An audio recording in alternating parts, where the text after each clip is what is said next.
세무 전문가 일을 하고 있지만 어려운 부분은 1세대 1주택 고가주택과 다주택자가 겹치는 부분입니다. 아래 한글 문서는 2020년 12월 8일 조세심판원에서 결정된 판결문입니다. 가능한 쉽게 설명을 하도록 하겠습니다. 조세불복을 청구한 분은 2004년 9월 4일에 취득해서 2018년 4월 25일에 주택을 양도했습니다.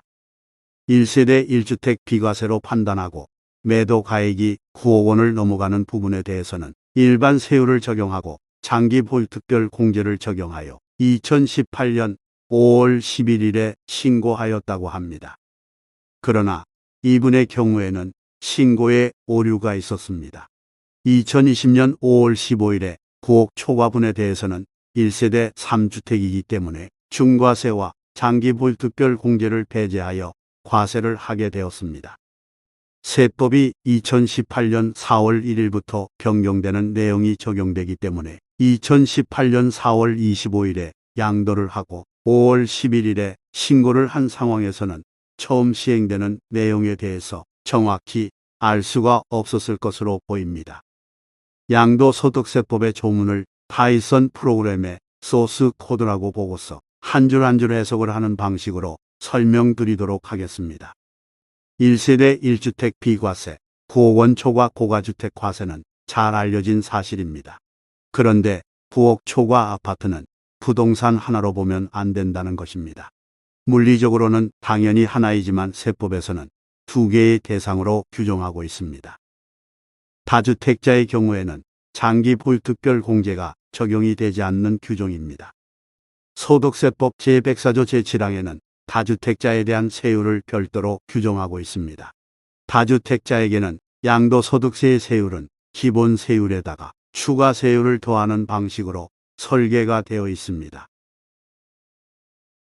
구체적으로 조정 대상 지역에 있는 주택을 파는 경우 1세대 3주택 이상 보유하는 경우에는 기본 세율의 20%를 가산하도록 되어 있습니다. 세법의 조문이 여러 군데에 흩어져 있기 때문에 코딩한 알고리즘을 정확히 찾아가지 않으면 엉뚱한 계산을 하게 됩니다. 지금까지 설명드린 내용을 중간 요약하면 주택을 한 채 팔았지만 9억 이하, 9억 초과 두 개의 부동산을 판 것으로 생각하면 된다는 것이 첫 번째입니다. 두 번째는 다주택자에게는 중과세율이 적용되고 장기 보유특별 공제가 배제가 된다는 것입니다. 이번에는 1세대 1주택 특례 적용에 대해서 설명합니다.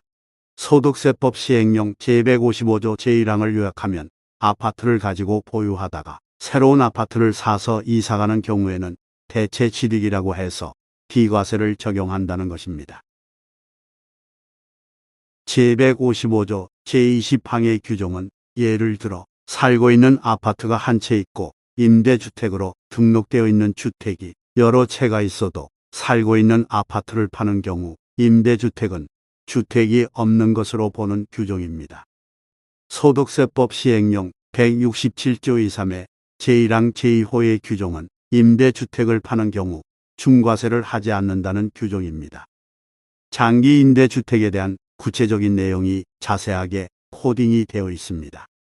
세법을 순서대로 설명을 드렸지만 잘 이해가 안 되는 부분이 많을 것으로 보입니다. 주택을 파는 경우에 내야 되는 세금을 계산하는 과정이 복잡한 알고리즘으로 구성되어 있습니다. 또한 코딩 자체가 여러 군데에 있기 때문에 정확한 해석을 해야 하는 상황입니다. 사례에 적용해서 설명을 해야만 보다 쉽게 이해가 될 것으로 생각합니다. 우선 기억해야 하는 첫 번째 내용은 아파트를 20억에 팔았다고 가정을 하는 경우 9억 원 대상과 9억 원 초과되는 11억 원 대상 두 개가 있다고 가정을 하는 것입니다. 2018년 4월 25일 잔금 청산일 상황으로 돌아가 봅니다.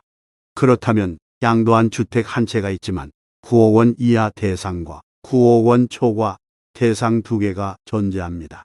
또한 2016년 2월에 취득한 아파트가 하나 있습니다. 또한 배우자와 자녀가 보유한 6채는 주택임대사업자 등록을 한 임대주택입니다. 물리적으로는 양도한 주택 한 채, 새로 취득한 아파트 한 채, 임대주택 6채, 8채의 주택을 소유한 상태입니다.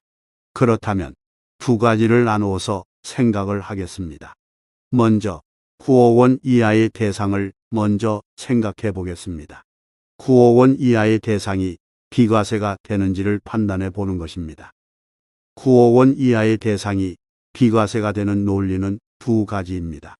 첫 번째는 살던 아파트를 파는 경우 새로 취득한 아파트는 없는 것으로 봅니다. 두 번째는 임대주택 6채는 살던 아파트를 파는 경우에 없는 것으로 봅니다. 정리하면 새로 취득한 아파트 한 채가 빠지고 임대주택 6채가 빠지면 양도하는 아파트 한 채만 남아서 비과세가 됩니다. 9억 원 이하 대상은 비과세입니다.